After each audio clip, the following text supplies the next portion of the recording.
Hello, my name is Debbie Boone, and I want to welcome you to my podcast, The Bend, where we explore how successful people navigated the path and emerged in a better place when life threw them an unexpected twist. It's inspired by one of my favorite sayings: the bend in the road is not the end of the road unless you fail to make the curve. These conversations will hopefully help you and inspire you to embrace your personal bend and to flourish. I hope you enjoy it, and if you need help with your own personal navigation and you're in veterinary medicine, please feel free to reach out to me at Debbie Boone 2 Managed Vets Consulting. Enjoy the bend and be inspired by our wonderful guest. Welcome.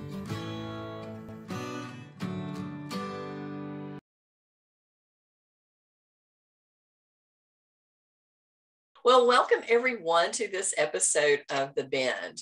So this week, I am very pleased to have Nicole Clausen with us. Nicole is what I call the inventory queen of veterinary medicine. And I'm so excited that somebody wants to do it because, as I said, it is not me. But Nicole loves this stuff, and she has this beautiful organized office, as you can see behind her, so she can organize your inventory and make it look just as good as her office. But Nicole has been in veterinary medicine for over a decade. She says experience with responsibilities ranging from receptionist, technician assistant, lead receptionist, inventory manager, operations manager. Basically, she's done it all and she knows it all. Her common theme, she says she noticed in hospitals, is a lack of inventory management, clarity, and control. And I will agree with you for that 100%.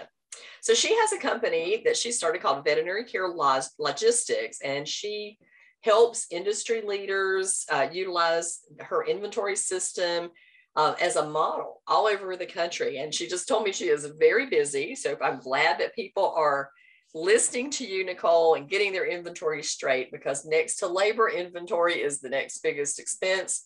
And it is something we absolutely need to control. So welcome. Thank you for coming. I appreciate it. Yes, thank you so much for having me. Now, we do have to say that you also have a podcast. So I do. Got to go ahead and put a plug in there. Tell people where you are. It's the Inventory Nation podcast. So I talk a lot about inventory, of course, but then also I just like to share stories of really cool veterinary professionals that are out there just doing great things. So it's really fun. Well, I appreciate you taking your time to come on The Bend and talk to us, because it's obvious that you had a bend in the road. Otherwise, you're not, you've taken this inventory bend. So tell us your story. How did you get started in vet medicine, and how did you get from there to here? Sure. So I started way back in the day as like a receptionist in high school. I was like, oh yeah, this will be just a job to get me through high school. Well, then I went to college and I was still in vet med, and I was like, oh, this will just be a job to get me through college. And here I am. So I actually majored in college in animal science. And I was like, oh, I really want to become a technician. Like, that's what I want to do. And, but then when I got in, just kind of like working in the practice, I was like, that's actually not my jam. Like, I don't super love that. Like, I love the operations. And so when I very, very first took a job managing inventory, I was brand new to the practice, and they were like, do you want to come on board and manage inventory too? And I was like, sure, why not? And my only training was when you shake a bottle and it feels slow, you order it. And then they left the practice like 2 days later. And I remember just sitting there in the pharmacy, and I was like, no, but what does that actually mean? Like, I don't understand. And so that just kind of like started my journey, as an inventory manager. I'll use that term loosely at that time, but and so I really struggled. There wasn't like a really big system, like they didn't had it counted in a number of years. And so I learned everything that I could from like supply chain management, like human health care, started developing these systems, and it was working really well. And then so I started helping other clinics locally to me. And then an MWI, very dear friend of mine now, hired me to speak on inventory management. And I just remember it lit my soul on fire. I was like, this is what I was made to do. Like, this is like my purpose in life, is just like teaching others and helping them. Because, what I've come to realize is so many people struggle with inventory, and there's like a lot of like shame, almost like they feel like they should know how to do it, but they don't. And a lot of times they can like lay in bed wondering like, oh my gosh, did I order rabies vaccines? And so it just like means so much to me to be able to like help people kind of like move past that. So that's kind of where I started and how I got to where I am. So I guess the curveball is the opportunity that you had to speak, having the sales rep pick up on this passion that you had. And, thank God for sales reps, because that's how I got started too. One of my good friends, sales reps, I laugh, we're still friends 25 years later. I said, you did this to me. You realize that this is you. And she says, yes, and I'm glad I did. But she saw that I was really passionate about the people and building culture and change implementation. And so that's how I got started too, was the sales rep just picked up on talent, and here we are talking to each other. Yes. So what has been your toughest challenge for, you started a business from scratch that's really kind of unique. I don't think that, that's not your typical consulting business, is to say, I'm going to teach you how to manage your inventory. Yeah, I think definitely just starting something from scratch, and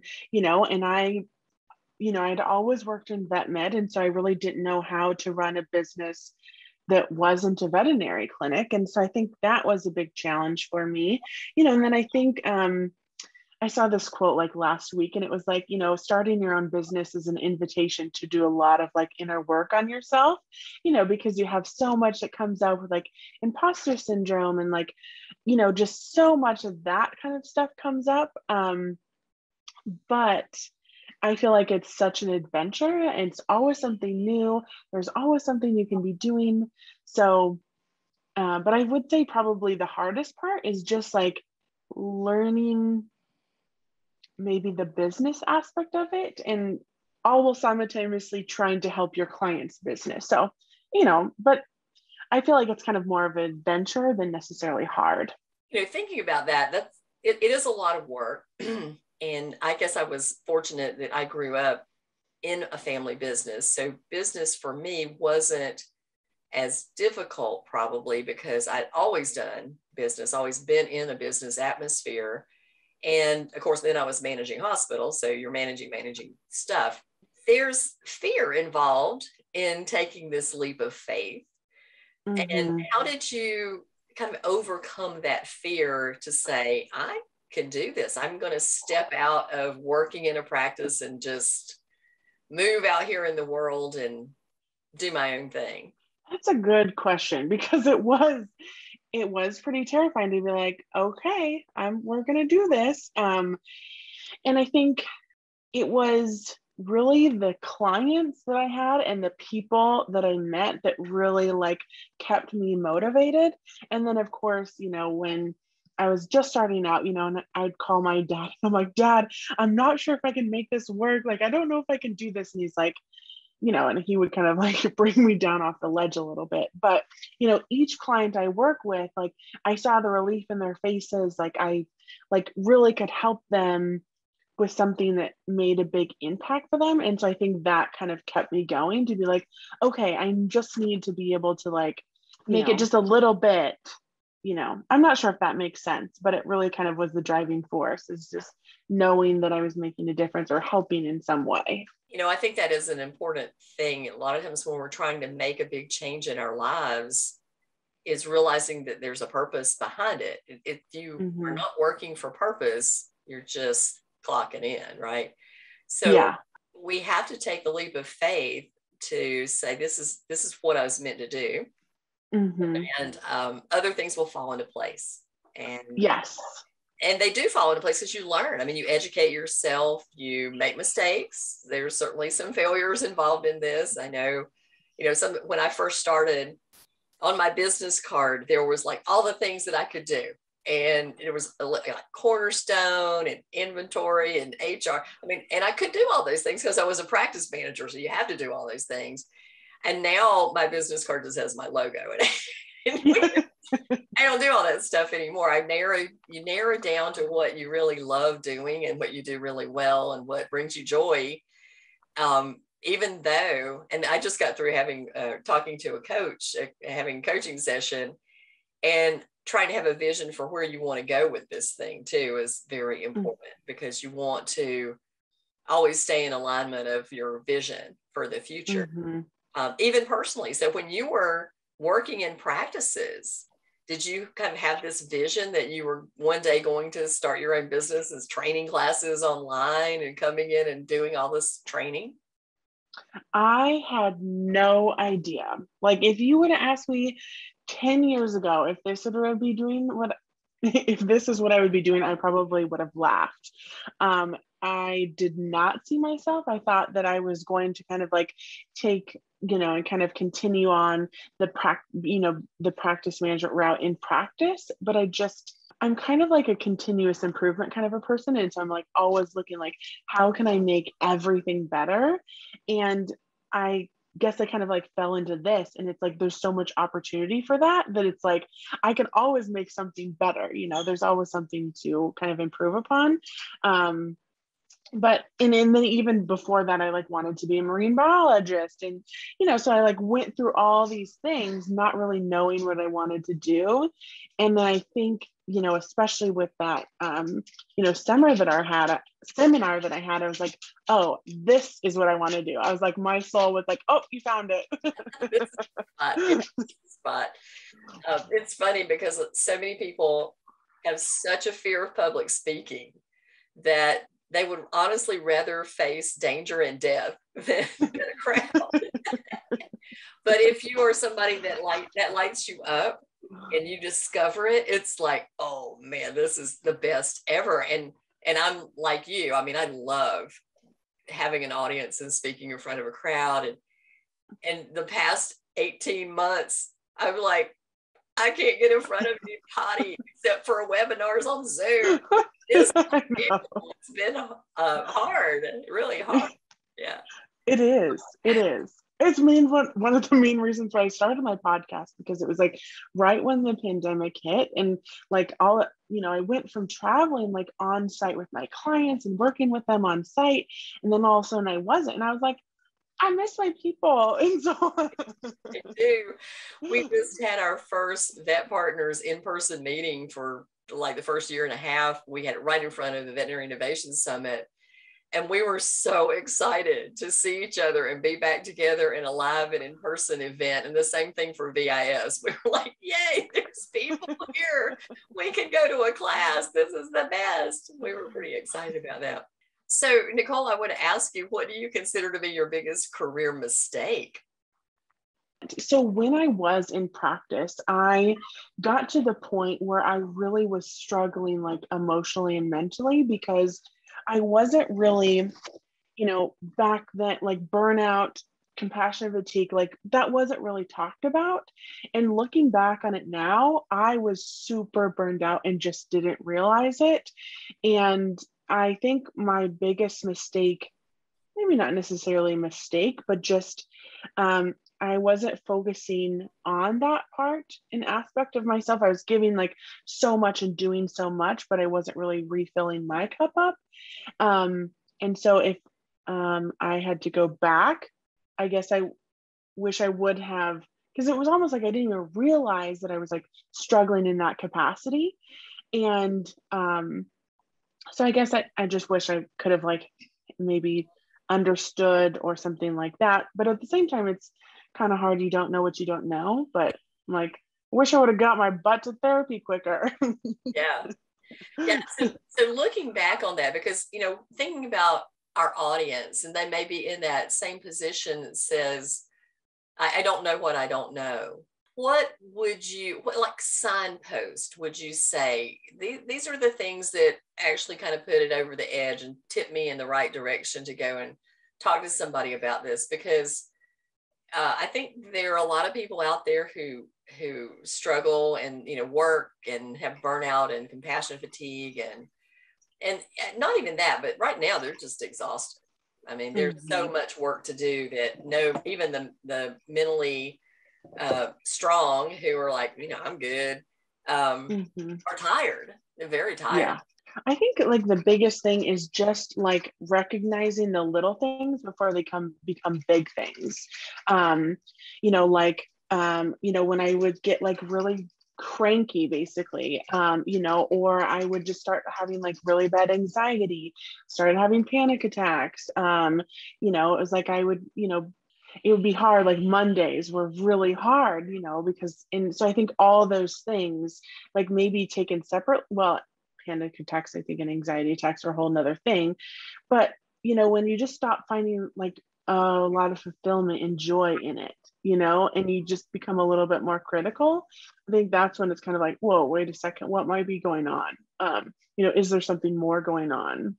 And I think just also asking for help, to be like, hey, I'm really struggling in this capacity. I'm not sure like what to do. I'm not quite sure what's going on, but I'm hoping like somebody could help me or. Yeah, I think that's true. I think asking for help is something that I hope more people are realizing is absolutely okay.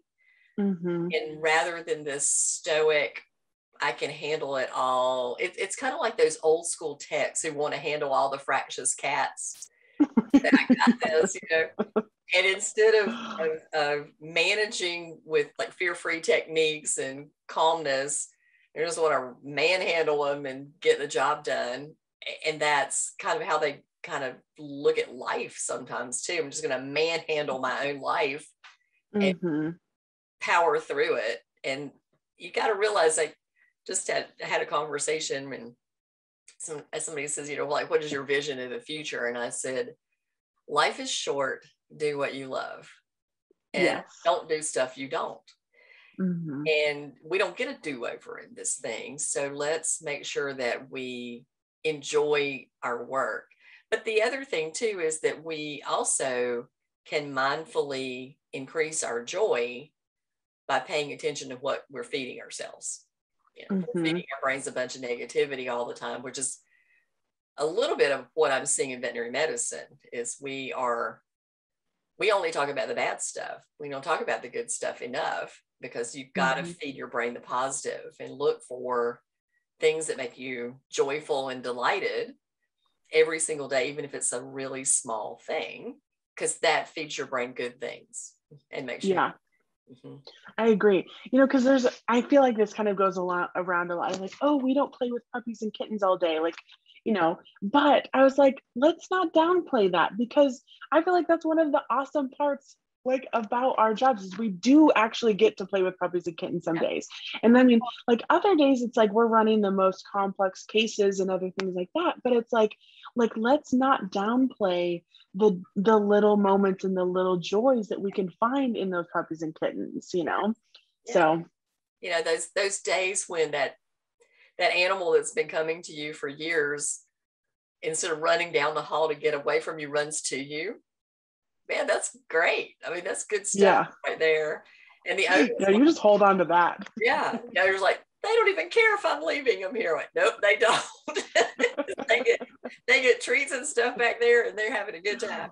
So, but that is really a joyful thing, or something that you can do to, the dog comes in and you don't think it's going to make it, and then you turn around and it's leaving and it's going home, and you're like, man, that's an amazing thing that we do. You got to celebrate the wins. The losses is enough, but you got to celebrate the wins for sure.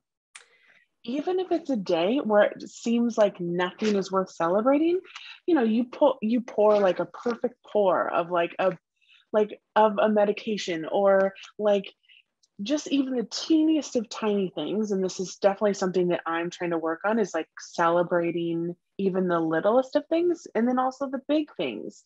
It's just trying to find that a little bit of joy, because sometimes it gets really heavy every single day, you know? You know, when you said that celebrate the little things, it made me think about like if you were counting out 30 pills and you actually put 30 pills on the counter tray, you're like, dang, so good. That's a little celebration, right? Yes, that's absolutely deserving of a celebration. I mean, I have clairvoyant intuition here that I can put pills and put them in a bottle just like that. But I think that is just such an excellent point. You know, we are, sometimes the days are heavy, especially if you work in emergency, and especially the cases are big and there's a lot more death than in general practice. And I think that the challenge there too is that they don't get that perspective of cycle of life like you do in general practice. When I used to tell my staff all the time, I said, okay, we put 3 long-term patients to sleep this week, but wait for it, because next week it's going to be puppy and kitten week. Just wait for it. There is such a cycle of life in veterinary hospital when you pay attention to it, and there's things to celebrate from that. I think that that's really a wonderful perspective about trying to really pick up on little things that cause you joy.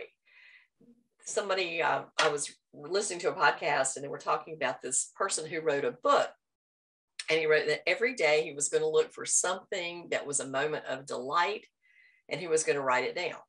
And it could be anything from the fact that he saw a butterfly fly by the window, or the way the light hit a drop of water on a leaf, or somebody laughed and it was just a big guffaw, fun kind of laugh that made you grin, or a chance encounter with another person that just, like you said, a couple of things in the grocery store and walked past. But he wrote all those things down, and he said, it gives me such a joyful life because I pay attention and I have gratitude for just those little things. And gratitude is such a huge part of mental health. And I think we really need to exercise our brain on that gratitude part of it. Now, you mentioned your MWI rep, is that right? So let's talk about networking, because, you know, how did networking play a role in you building your business and getting your name out to the world? Yeah, I definitely think that played a huge role in it. And yeah, I'm just like thinking about all the different times that like networking and meeting different people and just like learning their story, and really coming from a place of like curiosity and service, rather than being like, oh, hey, what can I get out of this conversation? It's more like, oh, hey, like I want to learn about them. And like, I think that has really a lot into my life. And I think, you know, whenever somebody reaches out to me and they're like, hey, do you have a couple minutes to chat? And I'm always like, always, you know, I like never turn it down. And so I think just like the people and the experiences that have come from that has been just phenomenal. And it's how, you know, and I still feel like some of the people that have just reached out just to like check in or like learn about what I'm doing. And, you know, I've helped other like consultants that are working on building their own business. It's just so cool to kind of continue them and then follow up with them. And then I think just like building a referral network has been like huge for me personally. And just like one, you know, clinic kind of like tells another, and then it just like continues to grow and grow and grow that way. So I feel like people are everything. Community is everything. Our relationships are everything. And so I feel like networking just kind of like flows into that fairly well. Yeah, I'm a huge networker, and I'm like you. I am genuinely interested in people and what they do. And I'm always fascinated as to how people got where they are from where they started. And some of the stories that people tell are fascinating. I laughed. I actually gave a class at AHA Connexity a few months ago called Talking to Strangers. Some people are never comfortable doing it because they feel like they maybe get rejected, or the people don't want to talk to them. But there's a really interesting podcast called The Happiness Lab, and it's by a professor from Yale, I want to think. It's basically the class she teaches there.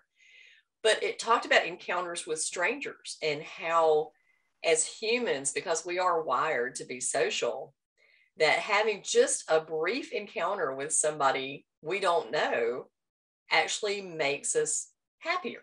We have a little endorphin rush. Having just, I love to do this in airports. When I travel, I will try to notice something about people. So one day I'm standing in the TSA line, and this lady in front of me is, pulling her shoes back on. She's pulling her boots back on, rushing to try to get to her airplane. And I went, you know what? I just love those boots. And you could just, her whole body lit up. She's like fancy in her boots. And it's a little small moment of time, but it kind of made me grin the whole rest of the day. And I know she probably looked back on it and thought the same thing. So these little moments of delight that happen just from a sincere compliment or something that you can say to connect to somebody. I laugh because I talk to people on airplanes, on the plane, and everybody's, I can't believe you did. Some of the best conversations I've ever had have been with strangers on airplanes. And I actually had some man say to me one day, I don't talk to people on airplanes, but I really enjoyed our conversation. But, just creating a network of people that you find interesting. And I think all people are interesting, truly. Mm-hmm. And I think the connection that people have, if you say networking, like you think, it's always about me and glad handing and kind of used car salesman. What can I get out of it? But if you don't go into it that way, if you just go into it with, say, like curiosity, I love curiosity. I'm just fascinated with you and what you do and how you do it and how I can help you do it. How about that? Yeah. Always go, how can I help you? Then it all turns around. It all comes around because people want to help people who are, avid listeners and who offer help without expecting anything in return. I think we're all better people if we act like that, Yeah.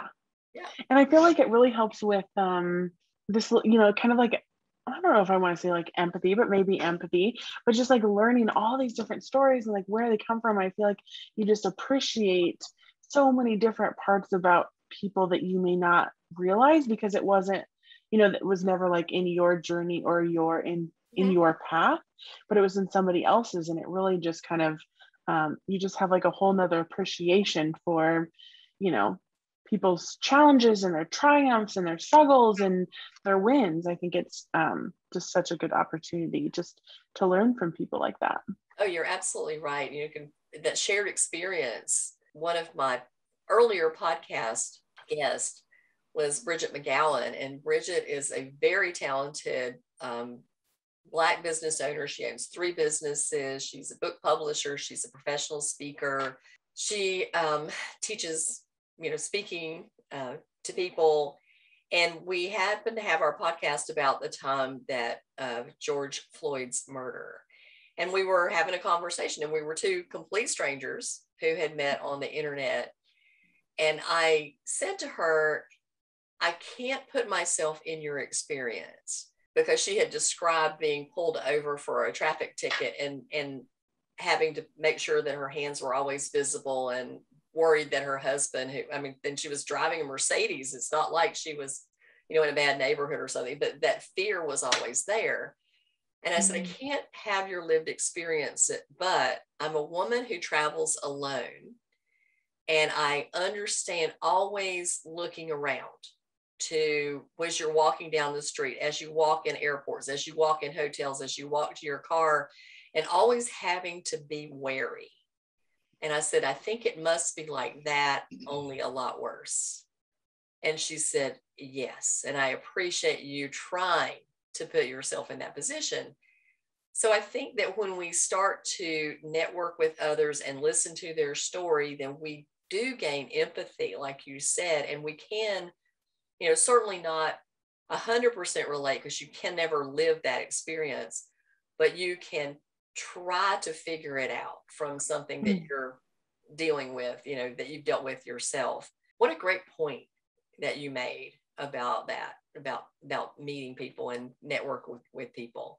So tell me, have you got advice? You said you help other people who maybe want to start their consultancy. Do you have advice that you give to people consistently about how to start a business or what not to do, what to avoid? I think my biggest thing is just focus on the things that you truly love, and reach out for help, even as like a business owner. For sure, reaching out for help is going to be, because I used to be in the like the I'm going to do it myself kind of a mindset, but it has just brought so much value to my life and my business, just to like talk with other people and like have mentorship and to just grow and expand past where I thought was possible. Because when I first started out, I was like, oh, I'm just going to be a consultant. I'm just going to go the traditional route, and I'm going to just do one-on-one in practice consultancy. But since then, a little bit different. And, I do consulting, I do remote consulting, but I also have like a membership and a community, and I do courses. So it's just kind of been like this evolution. And I think my biggest probably piece of advice is don't be afraid of the evolution. Don't be afraid to listen to what people need or want and reach out for help, and really focus on something you love, because, like you're going into business for yourself. So might as well have it be something that you truly love. Yes. But it's also going to be something that people need. Yes. Yes. That's the other thing too, is you've got to evaluate what need there is out there in the profession that you've chosen and try to fill that void, and maybe do it a little bit better than somebody else or more conveniently than somebody else. I'm curious. I want you to tell us a little about your Inventory Nation and how you developed this group and the membership group, and what inspired you to do that. Sure. So let's see. So I started, the community, it's called the Veterinary Inventory Strategy Network. And let's see, I started back in 2019. And one of the biggest reasons was I realized, I think I was in my, that would have been my third year of owning my business. And I realized, I was like, wow, there's a couple things here. So going back to when I very first started managing inventory as the only inventory manager in the practice, I felt really alone. I didn't really know what to do. I didn't really have a support system as far as like inventory goes. So I was like, so when I became and started my own business, I was like, if I just can let one person know that I'm in their corner, I'll feel like I have succeeded. And so that was really important to me, to make sure that people felt supported and cared for. And so that was kind of the driving force behind the community, was just to, have this community around inventory. Because a lot of times when you say like inventory, people have like a visceral negative reaction. Like me. But, it's still something that has to be done. And there's a lot of people out there that, like me, who really, truly do love it. And so, but then I also realized, I was like, there's way more people that need help than I ever imagined. So I was like, how can we collectively like bring people together around the inventory, train together, learn together, grow together? And so that's really what inspired the membership, is just the essence of like, okay, how do we take this education piece and combine it with community to make sure that we build like these lasting, sustainable solutions to our practice? Because as we're seeing, especially right now, there's so much to be said for like increasing team wages and like paying paraprofessionals more, which they absolutely 1,000% deserve. But it's like, where does that come from?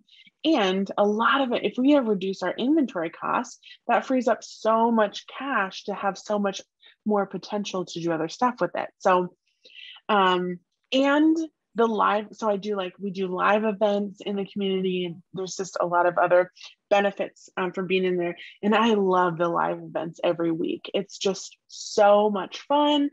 And I feel like it's just kind of like a collective group of people that kind of share the same passion and, willingness to like kind of bring their practice to the next level. And it's just really cool to be surrounded by that.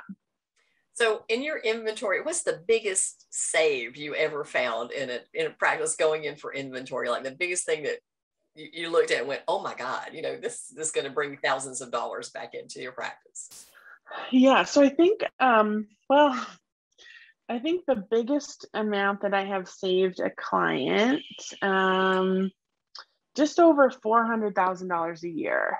Wow. Oh my gosh. That's amazing. So thank you. But I mean, it's pretty easy for a lot of clients to find like tens of hundreds of thousands of dollars. And it's usually because they have way too much on the shelf and they just don't realize it. And they're kind of ordering off of like gut feeling rather than using data to really kind of forecast the demand. And a lot of times it's like, or it's like super unorganized and it's like the central storage or inventory is basically like the junk drawer of the hospital. And it's like, there's so much, and it's like basically an episode of like American Pickers, just going through the antiques. So I love that.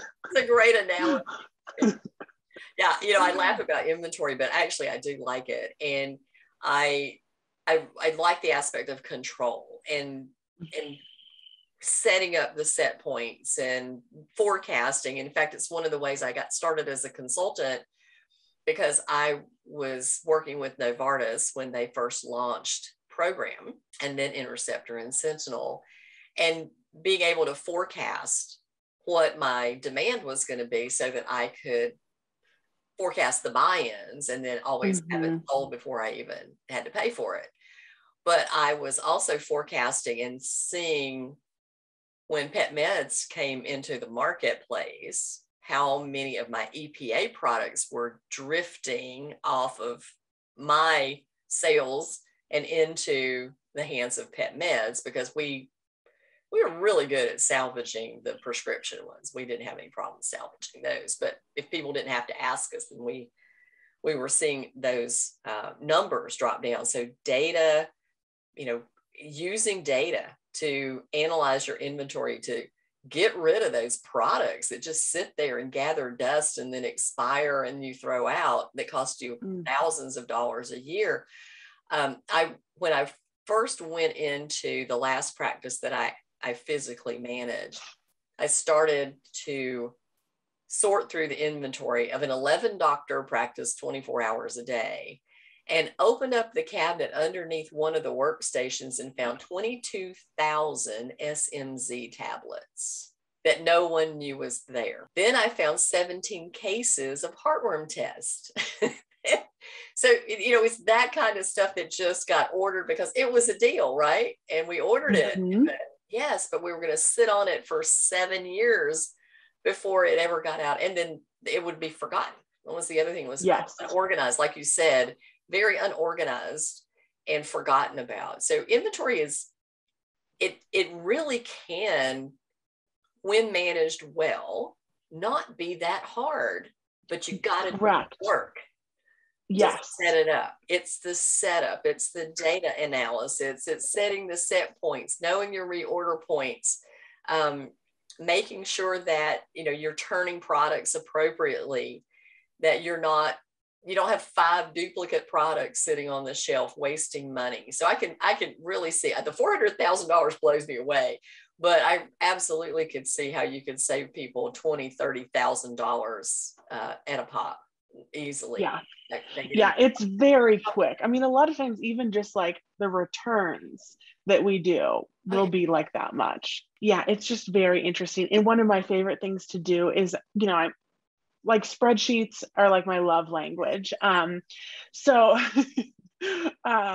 one, I like to make like spreadsheet calculators, and one of them that's my favorite is to like enter quantity, and then it'll kind of pop out with like how many months you have on hand. And a lot of times we do this and it's like, it's like 30 months or like 40 months. And I'm like, y'all realize like that's a 3, 4, 5 year supply, So it's really, I love seeing like the light bulb moments where they're like, whoa. And then just like how to make that better. It just like, it's the best part. Chef's kiss. Yes. I used to tell my staff and I tell my clients now, I said, every one of those bottles sitting on your shelf is like an employee, and they're not doing any work, but you're paying them before they do any work. So the idea is to get them to work fast, Otherwise, Yes. they're renting shelf space and costing you money. So don't let Right. those slackers sit up there. Make sure that Yeah. they're working for their shelf space. I like that analogy. That's a good one. They're just deadbeat renters up there. Yeah. Yeah. It's Uh, almost like the analogies that you come up with, like for inventory, are so fun. Like one of my favorite ones that I always like to say is like, if compared to grocery shopping, if you like know that your family goes through a bag of apples every week, do you go to the store every day to buy one apple, or do you buy a bag at the beginning of the week? And people are like, oh, and I'm yeah. like, I think probably one of the things that made us so lax about inventory control is the fact that our distributors can get it to us next day. Mhm. And this, I mean, it's good in one way because if we had a run on it, if one of your animals came in with Addison's disease or something, you had a run on something you never used. But the other thing is it's made us really lazy about control because all we have to do is pick up the phone and call, and sometimes 2 and 3 times a day. But as the Mhm. practice manager who is processing all those invoices, I can tell you, first of all, it's incredibly labor intensive for the person, and it's labor intensive for the manager to have to go through all those invoices, match them up with the statements before they pay the bills. So let's order. Is your advice to order weekly, monthly? Usually once or twice a week, I feel like is a good, I think any like longer than that, and it tends to, because we want to balance what we have on hand, but also that ordering time. And to your point, it's super disruptive. If you have boxes coming every single day, somebody has to like stop and unpack the boxes. And it's like, most people want to get back to their patients, and so if they're just like, or things get missed, it just becomes like a really big disruption. So I think having these dedicated times to not only manage inventory, but order once or twice a week and really use that, use data from your practice to kind of forecast what you need, just it makes things so much more smooth. And I kind of think it shifts you. I think a lot of practices are in this reactive state of ordering, right? They're just super reactive. We ran out of this, like, let's order a bunch, or like, just so reactive. And so when we can shift and kind of make this plan, it becomes a lot more proactive and it's a lot more streamlined and smooth. It cuts down on what I like to call like unintentional chaos, right? Like practices are chaotic enough, without even throwing a wrench into it. But then if we add all this like unintentional chaos that we could really streamline and maybe isn't necessary, I feel like it just compounds the problem. I'm curious, since inventory is your thing, and right now, I mean, I'm not even working in practices, but I can see supply chain problems, and all the managers are going, God, what are you doing for whatever this is out this week or out this last week? And it's always been weird, the things that would go on back order. I can remember like Keflex. I mean, Keflex is an old drug, and you're like, why is that back ordered? And why did it go up like 40 times what it was costing 2 weeks earlier when it came back? But those kind of things happen. But are you seeing a lot of back orders and necessary substitutions and supply chain problems? And how are people handling that? Yeah, I think the back orders and the supply chain distributions are the worst I probably in the last couple of years than I've ever seen them. And I think, so I actually did a lot of research into like why this might be happening. And I did not realize this, but a huge significant majority of the pharmaceutical materials in the United States actually come from China and India. And so, because India had with COVID, actually, India is a huge major source of generic medications. And so, when both were struck really badly with COVID and that whole situation, it really affected the supply chain for years to come. And then now we're seeing it in a different way where it's like, not only are we maybe having material shortages, but we're also having labor shortages. And like it just kind of compounds the problem. And so, I did not realize the amount of pharmaceutical materials that are outsourced. And so that was a surprise to me. And so that's kind of a really big factor for the back orders. And then some people will joke and say wine is how they're dealing with it. But I always think like, there's not much that we can do about the actual back order, but how can we communicate with our team to make it a little less miserable? Because can we put a little alert on the shelf that says this is on back order rather than somebody being like, oh, we're out of this again, like, can we set up like a Slack channel that says like, okay, this is on back order, here's an alternative? Can we set it on alert in your practice management system? Having a mix of distributors is always helpful. And then really building relationships with your sales reps, especially your inside sales reps, Absolutely. is going to be key, because you can call them and be like, hey, what's the inside scoop on this?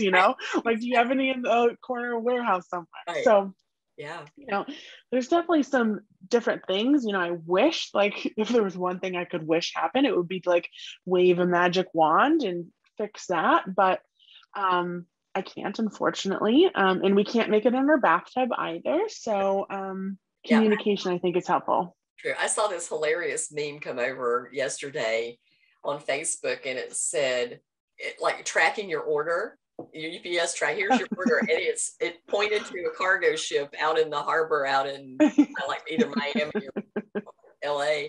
And here's your order is here sitting on the, Yes. It's probably true. There's a lot of stuff sitting out there just floating around. And I also read like shipping and stuff is going up. So obviously the cost of drugs are going up.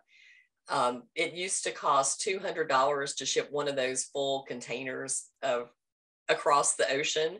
It's now costing $1,300 to ship because they're sitting there in the harbor and they're paying labor on all these people just sitting, and they can't get it unloaded. So I think that we're going to have a lot of inflationary stuff happening here. So when you are teaching inventory and you're talking about pricing strategies for people, how are you coaching them when we're like every week something is going to go up and it's going to go up and go up? Are you setting all those things up for them in the computer or teaching them how to set those things up to look at pricing on, rather than setting a price, have it incrementally move up when the price moves up? Yeah, absolutely. I think that is so key. So one of the things that I can do for clinics is I do like a really thorough audit analysis of each individual product. And oftentimes I'll find that the cost of an item is higher than the price of an item. And so I strongly, as strongly as I can possibly recommend that folks set up a markup percentage in their software that will automatically flag when that cost goes up, and thus passing and then increasing the price to that. And then also on the flip side, setting up kind of a reviewal process of your packages, of your services, especially if they're really inventory intensive, to see like, okay, does this still make sense? Does this still have the profit margin that I want? Because, very quickly, if you don't have a markup percentage entered on your inventory item, you can very quickly run into the situation where your profit margin goes out the window and you're basically like paying that client to take that inventory item. So, definitely leaning on our practice management systems. I know they can be a bit cumbersome and labor intensive, initially, especially when you're first getting the initial setup. But they really do make such a difference in making sure that like all those little details are kept up with. I think you made a really good point. I think people are conscious of the things that we sell and things that go out in bags. But the things that also go up are things like, suture materials and stuff that we need for the quality control on our lab analyzers and those kind of hidden costs that are in procedures that we are not picking up on. And those things can really creep up pretty quickly. I mean, some of that gut is incredibly expensive. And we're not paying attention to that. I mean, I had an ophthalmologist in my staff, and you're talking about using some of the stuff that they use for ophthalmology, and like, oh my God, this stuff is so expensive per package. And keeping up with that stuff is a very important when you have not itemized it out for procedures. Exactly right. Well, Nicole, this is we're coming up on our hour, so I really thank you. It's been fun exploring inventory with you. So tell us a fun fact about you. Do you have a secret talent? Do you have a favorite song? Something that people would be surprised to know about you. Well, my fun fact I'm not sure if it's surprising, but I am obsessed with the oceans. Like the ocean, humpback whales are my absolute favorite thing on the entire planet. So I'm not sure if that's super surprising if you've met me before. But I collect crystals. So if you see like back there, it's like a little glass bowl and it has like some crystals in there. So not a lot of people know that about me, but so that's what I like to collect, is the really pretty ones. So interesting. All right. Any final words of wisdom or anything you'd like to say about yourself and your company, how to reach out to you, favorite book that has helped you with your business, or a quote that motivates you, or even a shout out to the person that helped you along the way? So first and foremost, if you are feeling like you're like, oh, inventory is so stressful, I just can't handle it, I just want you to know you are not alone. It's a very common struggle across vet med. The number one question that I always get asked is am I the worst you've ever seen? No, you're not. So yeah, no judgment here. If you need help with inventory, check out the Inventory Nation podcast. I also have a lot of free resources on my website, vetlogic.co. And for a book, highly recommend Simon Sinek. Anything from him, Start With Why is great. And then if you're looking for an inspiring quote, my favorite is The Man in the Arena. So it just talks about like, it's hard to fault somebody. Just go read it.